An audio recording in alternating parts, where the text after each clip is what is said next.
Kürdəmir rayonunun Çərdiyəz kənd sənətkarlıq klubunun kollektivi Mollakənd Bələdiyyəsinin və icra nümayəndəsinin təşkilatçılığı ilə rayonun Mollakənd kəndinin ərazisində yer çərşənbəsi münasibəti ilə bayram şənliyi təşkil edib. Keçirilən çərşənbə bayramında iştirak edən kənd əhalisi və digər qonaqlar yazın gəlişinin ilk sevincini bölüşərək bir-birlərini təbrik etdilər. Çərşənbə axşamında yandırılan bayram tonqalı daha çox şənlikdə iştirak edən uşaqların sevincinə səbəb oldu.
Çərşənbə bayramı əsrlərlə yaddaşlarında qalan bayramdır.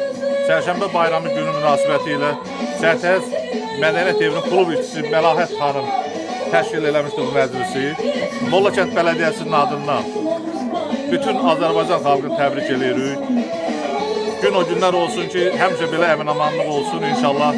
İcra nümayəndəmiz də burada iştirak edir, nümayəndələri burada iştirak edir, Çərtəz cəmaatı da burada iştirak edir. Hamının bayramı mübarək olsun.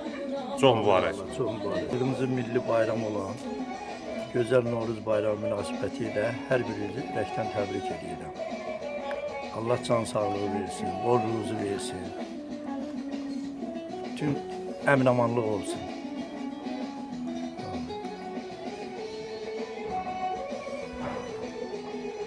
Baharın en güzel fəslidir. 3-cü çərşənbə bayramımızdır. Həm də oruçluq bayramımızdır. Həmişə gözəl günlərlə girsin, qədəmlərin mübarək olsun. Həmişə belə toy-büsatda olsun. Gələcək bayramlarımız bundan da gözəl olsun.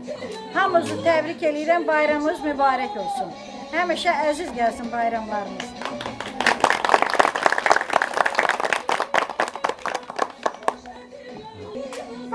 Hamımızın bayramı təbrik edirəm. Çox sağ olun.